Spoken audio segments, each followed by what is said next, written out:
Dating. Ooh. Dating is so much fun, they say. You'll just know when you meet the right one, they say.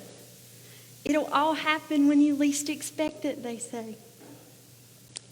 Now, I'm not sure if you can see it. Like, there's this giant halo on my head. Like, my back hurts so hard, like, from carrying it sometimes. But I just want to take my foot and stick it in these people's noses whenever they say things like this to me. For me, dating is not fun. Dating is weird. Dating is hard. Dating is messy. Dating is stressful. Dating is exhausting. I mean, really, friends, sometimes I just sit and wonder how someone who actually gets paid to be relational can suck so bad at dating. Sorry, Mom, for saying suck. Maybe this question has also surfaced for you. Maybe it's about dating, or maybe it's, why am I so bad at divorce? Why am I so bad at marriage? Why am I so bad at friendships? Why am I so bad at family relationships? Thankfully, though, in my asking this question, I was reminded this week from wise old Matt. Not that you're old, Matt, I promise, just the wise part.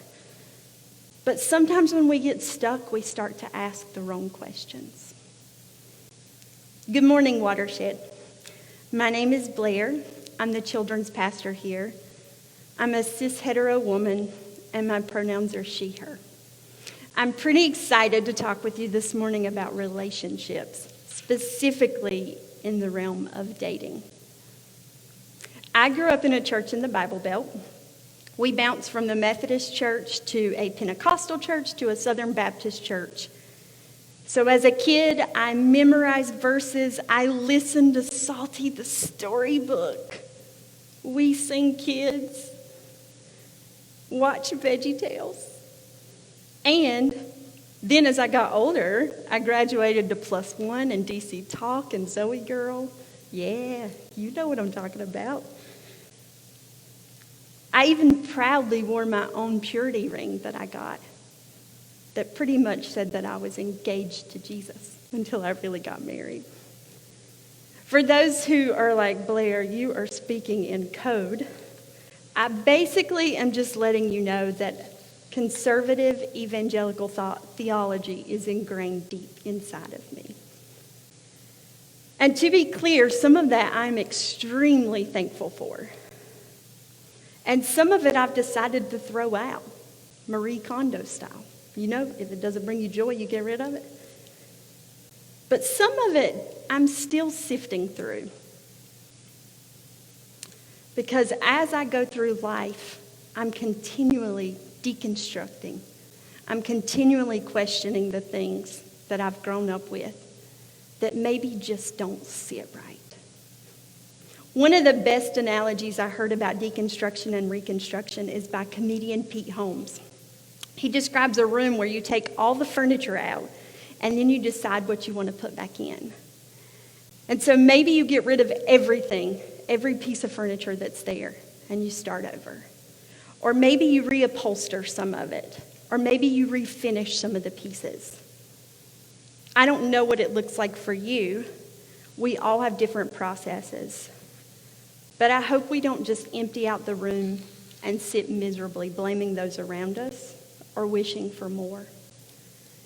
As I get older and know that I want a partner and I want a family and kids, I have forced myself back into this world of dating. So deconstructing and reconstructing this area of my life has moved up on my priority list. And I'll be honest with you, to begin with, it wasn't a priority. Smug Blair thought, it's just relationships. How hard can it be? I deeply believe that we belong to each other. I also believe that God made us from dirt. So clearly, I think we can expect that it's going to be dirty and messy. Humanity was made from and for each other. And this is why many of us need to fit with someone else emotionally, spiritually, and sexually. So in navigating the dating relationship space, I want to invite you this morning into my thoughts on those three areas as I seek to integrate all the parts of myself and attempt a journey towards wholeness. The first part is emotional. Someone once told me that we are all operating from our deepest hurts, pains, traumas, individually and collectively. Relationships serve as mirrors, and there's nothing like getting into a new relationship with someone where you see parts of yourself that you didn't realize were there. In putting myself out there to date, I've had to acknowledge and process my little t traumas, those non-life-threatening injuries, emotional abuse, death of a pet, loss of significant relationships. The big T traumas, someone who's experienced or witnessed serious injury, sexual violence, or life-threatening events. And then my childhood relationships. I've had to do some work. In the book Wired for Love, Dr. Stan Tacken emphasizes the importance of two factors: the early attachments we form with parents, and then the relationships we witnessed in our family of origin. These factors shape our neural pathways in our brains, and that in turn affects how we respond to intimacy well into adulthood. So depending on the kind of attachment we form with our parents, Tacken says that people develop into one of three types of romantic relationships as adults. They can be anchors, islands, or waves. Anchors are generally secure, able to commit, and adaptable. They form and maintain relationships very easily. Islands are independent, self-reliant, and low maintenance, but in relationships, they can be withholding and isolating. Waves are generous, focused on caring for others, and the happiest whenever they are around people. But they run hot and cold in relationships, seek constant reassurance from their partners, and they can lash out when their needs aren't fully met. Having grown up in an alcoholic home, I've always had trouble feeling safe and secure in relationships. That didn't magically go away when I moved away from this alcoholic parent, or whenever I went to grad school or college, or even whenever I started a relationship with what could have been a great person. It's something I have to be aware of constantly, because in times of uncertainty or panic or confusion, I can revert back to those childhood tendencies. For example, I know that as an adult child of an alcoholic that I tend to want to know immediately if someone is right for me. I know that language is problematic. Cut me some slack. I'm still deconstructing that. But my anxiety here is real. I grew up walking on eggshells and waiting for the other shoe to drop, always. It's as if I'm always looking for a reason not to trust someone. I would prefer to get to know someone as quickly as possible so that I can keep moving on if I can't trust them. Now, I know that we live in a hurry up and microwave it world, but this is a lot deeper than that. I have to constantly remind myself that God created the heavens and the earth. And God didn't rush. We couldn't have plants without water or a gardener to take care of those plants. Things had to happen in a certain order. The thing is, when it comes to emotional baggage, I believe that we all have something. Maybe you didn't grow up with an alcoholic parent. Maybe you grew up with a parent who didn't support you on fundamental levels. Maybe you weren't allowed to express emotion. Maybe you weren't ever given the space to trust your gut and make your own decisions. There's so much from our past that informs our present. And sometimes that can feel overwhelming. But there's good news in this emotional piece. We haven't struggled for nothing. Polish psychologist Dabrowski, he theorized that individuals need to go through several existential trials throughout their lives in order to reach their potential. This process can only be catalyzed by adversity and challenging life events that force the individual to re-examine our every belief and will lead to self-actualization. Parents, this might be about dating, but this might be something good for you to keep in mind as you try to protect and prepare your kid for every little thing. Deconstruction and adversity are good for us. Maybe it doesn't justify the pain from the past, but it does add value to the work that we're doing on ourselves. So the second part that I'm trying to integrate is my spirituality. I've learned that our partners need to be the same essence that we are. When I go on a few dates with someone, as silly as this may sound, I start to think, is this who I want to sit in a parent-teacher conference with in 5 years? Is this who I want to navigate eventually losing our parents with? Is this who I would want to wrestle a terminal illness with? I care more about a person's essence, their values, what makes them who they are, than these labels of Christian or non-Christian. Growing up with the "do not be unequally yoked" verse being thrown around, that's something I really had to take a step back and look at. I mean, I am a pastor. But in order to establish moving deeper with someone, I need to know what's going on deep down. I want to know things like, what's actually important to you? What do you want your life to stand for? What sort of qualities do you want to cultivate as a person?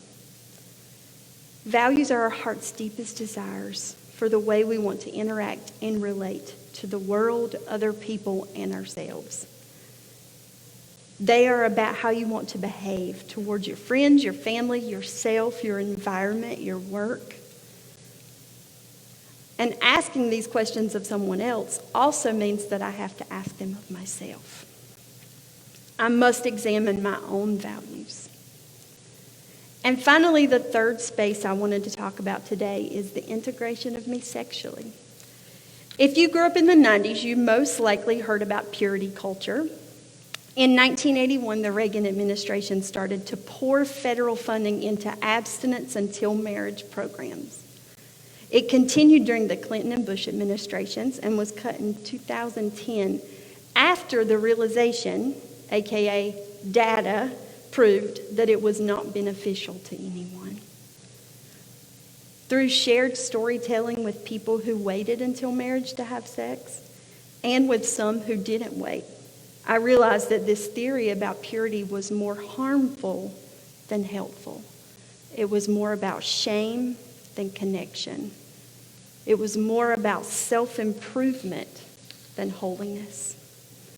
Most of us were sold this lie that a blissful, perfect life would be waiting for you if, and only if, you waited until you got married to have sex. But along with that were strict rules about dress. Don't be a stumbling block. No one-on-one interactions with the opposite sex. You don't want to tempt them. And to keep your thoughts pure.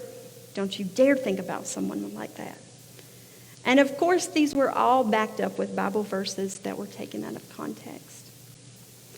It's okay if you choose to wait until you got married, or you chose to wait until you got married.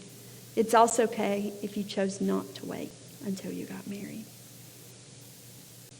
We know that being denied from something usually sends us to the opposite end of the spectrum. We must choose if we want to stay, indulge, or live in the tension. Rob Bell argues that the tension is actually a big part of what makes us human. And it's more about trading in our desires for bigger and better ones.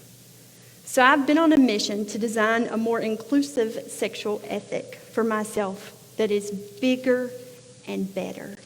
One that's not about abstinence and strict rules and purity, but more about holiness. And by holiness, I mean this place when we are free from our ego and connected to ourselves and something bigger. Holiness is choosing vulnerability and freedom from judgment and fear.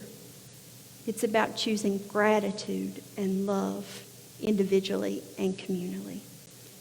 So what could be bigger and better? For me, it's deep connection. In the book Sex God, Rob Bell says, how you treat creation reflects how you feel about the Creator. To me, this simple statement says so much. There's no compartmentalization, friends. We can't fight inclusion and equity and climate change, but neglect, mistreat, or objectify the relationships in our closest spheres. We, you and me, take part daily in the ongoing creation of the earth. Am I respecting the image of God in others? Am I dehumanizing those around me or making them feel like individuals in the midst of a tough year? Am I loving my neighbor? Am I a person of character and integrity? Am I taking care of creation the best that I can? Those are the questions that I continually am asking. I hope you'll choose wholeness and goodness and compassion and love, even if they're not truly attainable, even when it's not easy, even when I don't trust it because I don't know what's coming next. I know that with every decision, every conversation, every gesture, every swipe on a dating app, every message that gets sent, every action, every attitude, that I'm either inviting heaven or hell to earth. And by heaven, I mean a place where we can run around naked. Not really naked. Get your heads out of the gutter.